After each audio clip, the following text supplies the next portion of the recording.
it's Abby and welcome back to my channel.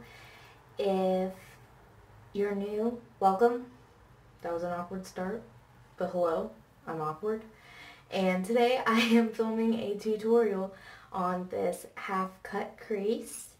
And if you would like to see how I achieve this look, then keep on watching. So first I am starting with my Smashbox Photo Finish primer, and I just rub this all over my T-zone and I rub it in really well, especially my nose area because I have huge pores and that really gets in there. And I have noticed with my experience, I used to just wipe it over and I'd be like, wow, this does nothing. But I've learned if you actually get in there and really rub it in, it actually gets in your pores and it does do something.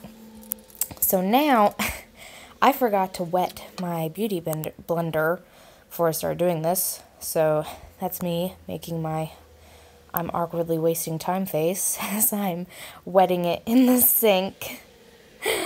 So bear with me as I awkwardly waste our time for this minute. But next I'm going to be applying foundation with the dampened beauty blender, and I am applying the No7 Beautifully Matte Foundation in the shade Wheat.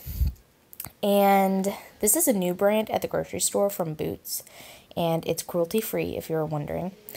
And so far I like it. This is my first time I've tried it doing this video, and I was having some issues with the pump, but that was probably just because it was new. Product wasn't coming out well at first. We'll see how that goes, but overall I really like it. It's a really good shade for me. I've noticed with my yellow undertones, a lot of shades that I get matched with pull a little orange on me, and I can be Oompa Loompa-ish very easily, but this was just such a beautiful shade on my skin, and I really liked it.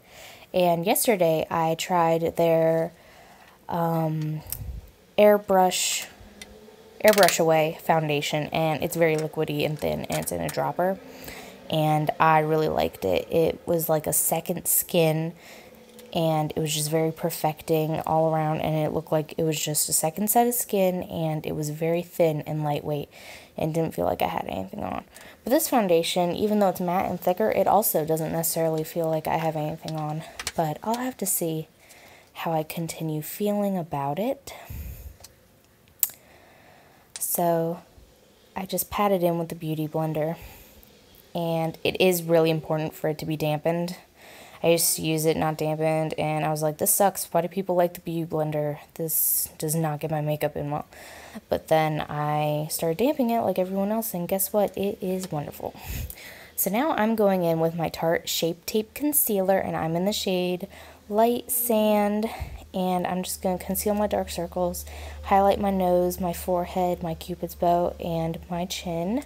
And I also use this as an eyelid primer. It really conceals any discoloration and veins in the eye, and I've noticed that it sets beautifully and it does not budge, and this stuff works better for me as an eyeshadow primer than any actual eyeshadow primer I've ever tried. So I'm using the Bikoyu brush. It's like a Artis brush knockoff.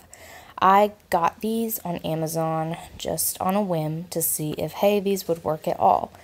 And it was a set of a few. This one, a foundation one, and 2 eye ones. And so 4. And it was $13 for all 3 of them, when an Artis brush, just one can be $50. So I was like, hey, try. If it doesn't work, it's not the end of the world, it's not a lot. And here's me with way too much on my nose, and I'm just using it to highlight under where I will contour. But anyways, they work beautifully. It just pats my concealer in flawlessly, and it doesn't absorb any product, and I really like it, so I'm really glad I got them. And I will see if I can find the link for them on Amazon, and I will post it in the description box. So now that my concealer is all blended out, I'm just going to use my finger and I'm going to pat out the concealer on my eyelids so it's all smooth as an eyeshadow primer. Pat, pat, pat. you know, those awkward sound effects I'm making.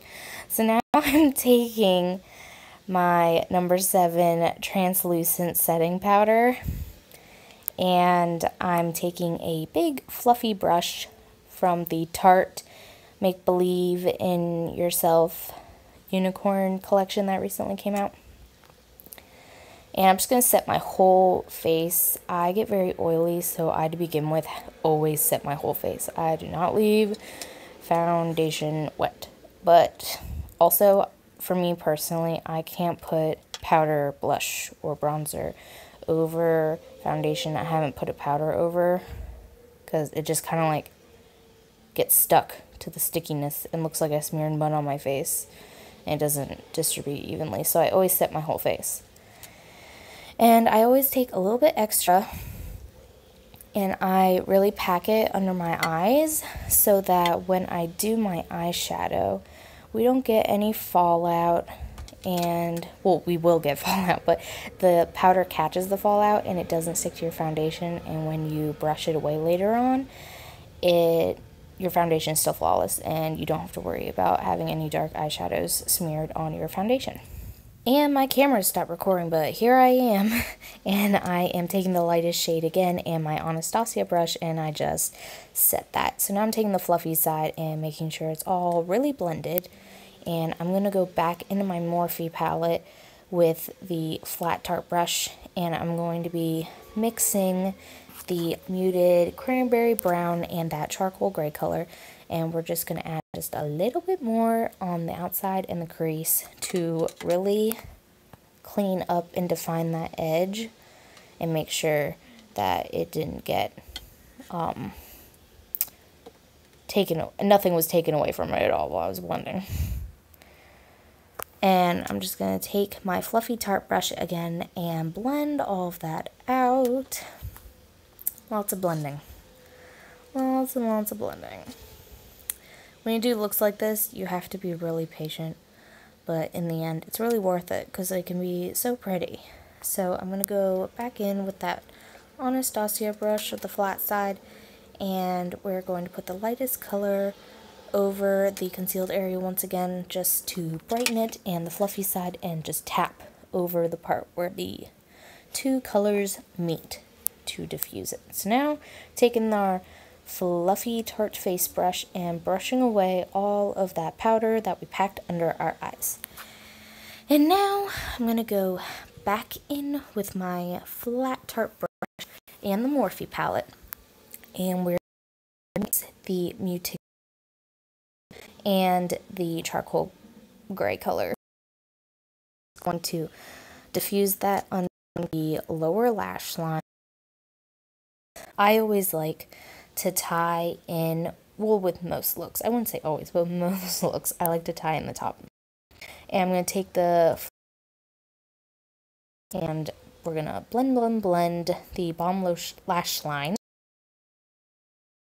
top eyeshadow, and so it's nice